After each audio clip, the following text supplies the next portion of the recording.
Hello everyone, welcome to my channel. কেমন আছেন আপনারা সবাই? আশা করি ভালো আছেন। আমিও খুব ভালো আছি। অনেক দিন থেকে কোনো ভিডিও দিতে পারছি না, তার জন্য দুঃখিত। আজ অনেক দিন পরে একটা ভিডিও নিয়ে আসলাম। আজ অনেক মন চাইছিল পকোড়া খাবো, তাই বাজার থেকে কিনে না এনে ঝটপট গড়েই বানিয়ে নিয়েছিলাম পকোড়া। তাই কি সহজভাবে পকোড়া গড়ে বানাতে হয় সেটাই আজ দেখাচ্ছি। দেখুন, আমি এখানে নিয়ে নিয়েছি 1 কাপ মসুর ডাল। এটাকে ভালোভাবে ধুয়ে পরিষ্কার করে নেব।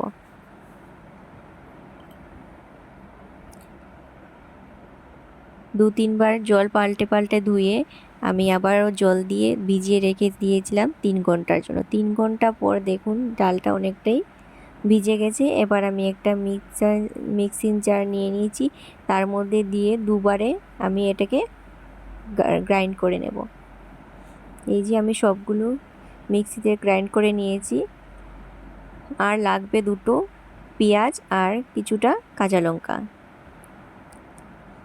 পেঁয়াজের কুচা ছাড়িয়ে পেঁয়াজটাকে কুচি করে কেটে নেব, আর কাঁচা লঙ্কাটাকেও কুচি করে কেটে নেব।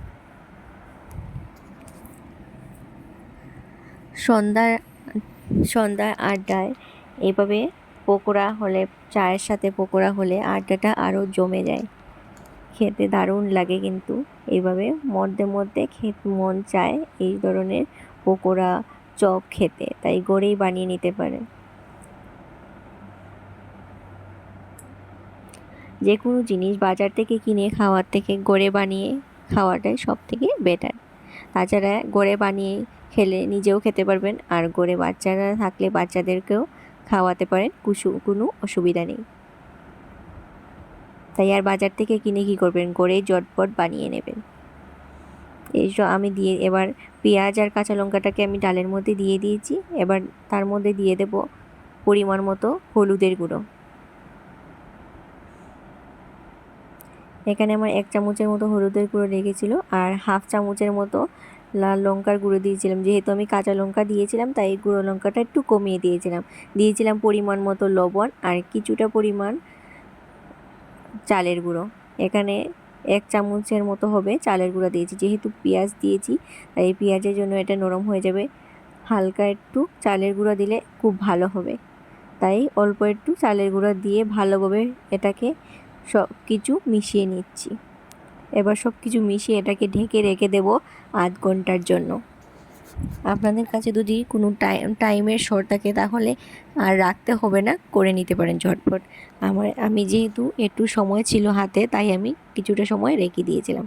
তারপর চলে আসলাম আধ ঘন্টা পর, বসিয়ে দিলাম ওভেনে কড়াইটা ভালোভাবে গরম করে দিয়ে দিলাম পরিমাণ মতো তেলটাকে ভালোভাবে গরম করে নেবে।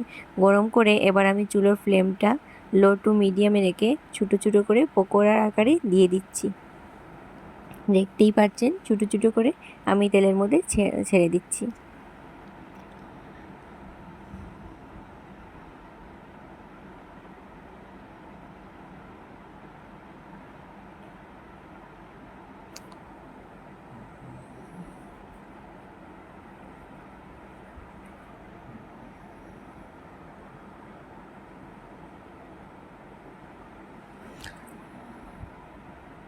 বন্ধুরা, আপনারা যারা যারা আমার চ্যানেলটাকে সাবস্ক্রাইব করে আমার পাশে আছেন, তাদেরকে তো অসংখ্য ধন্যবাদ, অসংখ্য ভালোবাসা।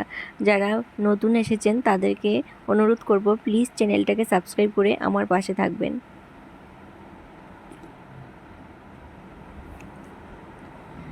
এক পাশ হয়ে গেছে, এবার আমি এটাকে উল্টে দিচ্ছি। এবার উল্টে পাল্টে এভাবে লাল করে ভেজে নেব, তাহলে আমাদের পকোড়া রেডি।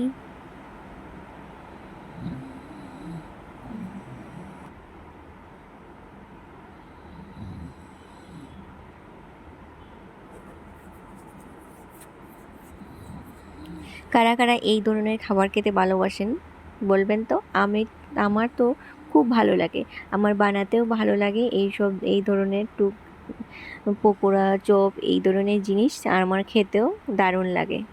দেখুন, আমি লাল করে ভেজে এবার সবগুলো তুলে নিচ্ছি। পকোড়া পুরোপুরি রেডি।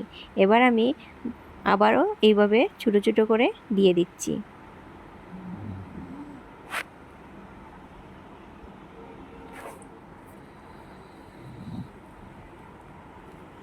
আপনাদের হাতের কাছে যদি মসুর ডাল না থাকে তাহলে অন্য যে কোনো ধরনের ডাল দিয়েও বানিয়ে নিতে পারেন। মসুর ডাল হতে হবে যে এমন কোনো কথা নেই, অন্য অন্য ডাল দিয়েও বানাতে পারেন।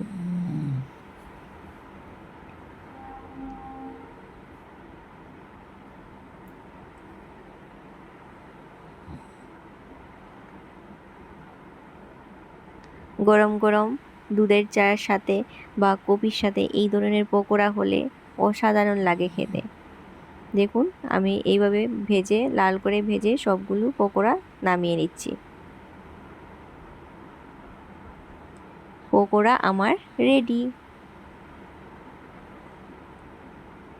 সঙ্গে আমি নিয়ে নিচ্ছি টমেটো সস। ভিডিওটা আপনাদের কেমন লেগেছে প্লিজ কমেন্ট করে জানাবেন। যদি ভালো লেগে থাকে তাহলে একটা লাইক করতে ভুলবেন না। Thank you.